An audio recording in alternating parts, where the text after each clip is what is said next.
It is one that we are taking extremely seriously. I have referred the case to the Advisory Committee on the Code of Conduct, which means that investigations within the European Parliament have been opened. You might recall that we have revised the rules and beefed up this advisory committee on the Code of Conduct following allegations and revelations last year, which I'm very proud that as a Parliament we've gone so far on, and that means that now violations of Code of Conduct will also lead in, if cases are proven, for the announcement of sanctions in Parliament's plenary. Furthermore, in light of safety and security concerns, I took the decision that the event hosted by the member of the European Parliament in question, scheduled for yesterday, 31st of January, would not take place in the premises of the European Parliament. That was deemed by myself and all the services to be the necessary action to take. It has also put us on the alert. I am in contact with the Prime Minister of Latvia and countries and their leaders that are worried that this could be replicated in other situations, whether in the current legislature or the future one, and that is one that we are taking extremely seriously. Perhaps one last point, and this is also with regards to what we saw happening last week in the United States. In the primaries for the US elections. This is something that we should be prepared for too in the European Union. And whereas it is not yet time, or it might not happen yet in June for the implementation of the Artificial Intelligence Act, where we specifically spoke about and are legislating on the potential interference of voters' behaviour and manipulation of such behaviour as a real threat to our democratic processes that could manifest themselves, perhaps not already in June, but in future elections, very much something that was at the core of the debate that I had with the Prime Ministers today. On the date, we will have a vote on the consent on February 2. In other words, not next week in plenary, but the next one. D'autres questions? Lorenzo? Any other questions? Lorenzo Consuliasca, News Italy. I have two questions concerning the agriculture concerns, the farmers' consent and the farmers' protestation that in this moment are very visible in Brussels and around the European Parliament. If I understand well, the Parliament is having a debate next week in Strasbourg on this. My question is, are you not worried that this would, let's say, feed sort of a populistic view of Europe? I mean, yesterday the minister from the Italian League, Salvini, here in Brussels, in the Parliament, said that the European Commission led by von der Leyen was a disaster. And now a disaster, the European Commission that actually was and this Europe that actually had the recovery plan, the RRF, and that accomplished three-quarters of the Green Deal at least. I mean, are you afraid that this would feed populism in the elections, this kind of protest, and what kind of answer can be given to the agriculture world, to the farmers, in these accusations against Europe? I mean, why are they have a lot of money from Europe? Why are they going against Europe? What is that has to be corrected to avoid this narrative that is Europe the enemy, or that is the environment the enemy of farmers? Thank you. So the reason why we will have a debate next week, and this is not only linked to the protests that are taking place today, but to an understanding of the fact that if we look back at 2023 alone, there were such protests and a call for consultation in 15 member states. We have a committee inside the Parliament on agricultural affairs. This was also part of the debate that I had with the Prime Ministers this morning, which has specifically been asking for years for such a discussion. And in this regard, we welcome the strategic dialogue that has commenced, has been launched with the farmers, although, to be frank, it's a little bit late. I also turn it around. Let's not focus on blaming those who protest, but rather say that we listen to you. We very much believe as a parliament that no one's voice should be ignored. At the same time, we will support the green transition, because none of our policies, and also what you mentioned, and the flagship legislation that was passed in the European Parliament as co-legislators, will not succeed without the commitment of our fellow citizens, or if the measures requested are not realistic. So if we look at the impact of our agricultural sector, they provide solutions to combat climate change in terms of carbon capture and even the bioeconomy. This is essential to decarbonize our industry, so we must listen and we must dialogue with them. And also there is administrative simplification work to be carried out. So this is what we do every day as a parliament, and we will face, as candidates, including myself, debates on the local level of what we've done so far, where we could have done better, and we need to be honest with ourselves where we could have done better. Of course, be very proud of our successes, but also understand where we could improve in explaining the advantages of the ongoing double transition. On the voting trend, on what could this lead to? You know, every subject that we deal with, whether it is migration, whether it is climate, even the digital transition, artificial intelligence, is today, let's say, accompanied by a prequel to will this lead to a rise in the populist or nationalistic right? And my answer to this is, first of all, if we listen to all our citizens, we should not ignore anybody. If we counter that narrative, we can really bring together a coalition that builds and not destroys. And this is something that I think we should work on over the next few months. In my opinion, perhaps we did not do that enough in the past, which has led to voters finding comfort on the fringes. And we need to be able, we actually have a responsibility to bring those voters to find once again comfort in the centre of the political spectrum.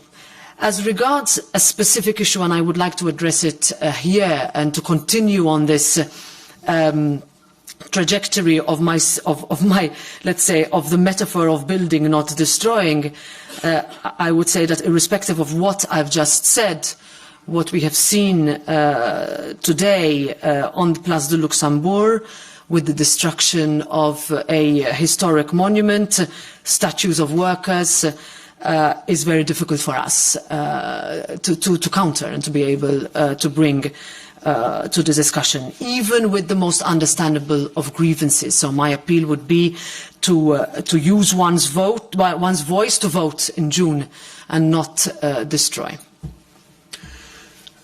Yes, please. David. Thank you. David Carretta, Radio Radicale Italian Radio. Two questions, if I may. The first one is a political judgment by you on the compromise with Orban, in fact. The conclusions are quite clear. The European Council is implicitly asking the Commission to unblock some funds. We don't know how much, but at the end some billions to Hungary, and this is the result of a blackmail for basically 2 months by Orban, who received 10 billions in December. So I would like to know, what do you think about these blackmailing tactics in the European Union? And the second question is a more general one on the role of the Parliament. You correctly said that there is not just an increase in budget, there is also some cuts on Horizon, on heading 6, which is neighbourhood policies, health, and so on. And the position of the European Council is clear: take it or leave it. The Parliament should give his consent, and that's all. We have seen that also with the economic governance review, and at the end of the day on the migration pact, because the final result was basically the compromise at the Council. What's the role of the Parliament in all of this? After 5 years and 2 years and half of your presidency, with you asking to your colleagues to be more, let's say, active on legislation and political level and so on, what is your conclusion at the end of this mandate? Thank you. Well, the conclusion is one of, let's say, continuing to insist on upholding of our institutional role, as we did during the pandemic and the ensuing energy crisis, that we insisted that we can, as a parliament, and we did, when asked to act with urgency, more than we've ever done before, with speed, we stepped up to the plate. And I would say with big improvement on how things used to be done before. And in fact, our argument has been, don't use the length of procedures as an excuse to ignore the Parliament or bypass the Parliament. And I think that we have seen an improvement of that. If you think that we agreed on gas storage and the ammunitions deal in 8 weeks, and they will look at the fact that we're still waiting for the implementation of that agreement. So we could be asking the same question back in terms of where the institutional cooperation and loyalty between the institutions and also predictability of our decisions has happened. So that would be my reflection of looking back, with a reiteration of the fact that we will, as I said, look at the details of the deal reached today, that there will be a serious discussion. Trialogues are ongoing also before consent is given, and that is our institutional role, which we take very seriously. In fact, one of our appeals months ago was about the fact that we would not have liked today's deal to be taken outside the budget, and in fact it was not taken outside the budget because that would have been excluded, excluding the Parliament. In terms of the first part of your question, I would say, as I said earlier, we will always protect the rule of law. The case has been brought, questions will be asked, have been asked. Is it an ideal scenario? No, but have we found unity and unanimity today? Yes. So I think we should welcome that, and we should really send the strongest of message, which is the opposite of what Putin would have wanted. And maybe one last question. Yes, please, the lady.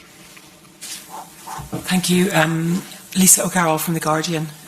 Just two questions, one on Orban, or two on Orban. Can you give us an idea of what he said when he came into the room, after the agreement had been informally taken with the leaders?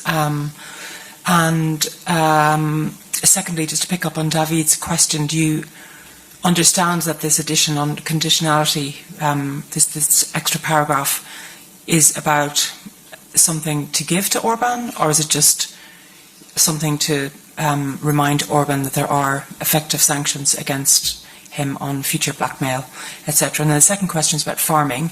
Leo Varadkar this morning, the Irish Taoiseach, said that he would disagree with Mercosur and it should not be ratified, agreeing with Macron. Do you have a view on that? Thanks. So, with regards to the additional paragraph, I mean, we read it literally and politically, so to speak. And as we know, our experience tells us about European Council conclusions is that they are an extremely delicate balance of making sure that you can have the 27 leaders around the table coming to what is effectively a deal. As I said, would it have been more ideal if we reached this decision in December? Of course. Does Ukraine need this money yesterday? Of course. Have we today agreed to disburse the money to Ukraine from our budget? Yes. And let's also remind the original position Viktor Orban in December was that he wanted unanimity every year to disburse money. So we could also say that the paragraph that wasn't included today was actually a move towards that the other member states needing that reassurance that we will not be facing this every European Council, which could be the case for every other leader to do the same. But I also want to, because we focus a lot on veto and the possibility of member states stalling, not to take away from the success that we've seen in the last mandate and the last few months, where majority was pushed through on essential parts, core areas of European policy which never existed before, such as on migration, whereas until a few weeks ago there was no political will to do so. So I'm very much happy to say that with the roadmap that the European Parliament and the Council signed in 2022, we really will be ready, pending a vote in Parliament in March or in April, on the Migration Pact, which is delivering for our citizens. And I say this because in such a campaign where the idea would be to try to focus on where divisions exist, we also should welcome where there are none or where there have been majorities reached. And I think that that is something that we can also celebrate today. On trade, I think that the next 5 years, and I put this in the context very much of, in the case of such global elections, as we move towards potential situations where Europe will have to realize increasingly that there are some things we're going to need to do ourselves, by ourselves. And there, the relationships that we have with partner countries, from an economic perspective, investment perspective, and not only relating to Latin America, because there I would see a specific role on our debate that should be expanded on critical raw materials, but India, for example. On Monday there was an Italy-Africa summit in Rome, which I attended, and that was also the appeal, do not talk at us, but talk with us, talk to us.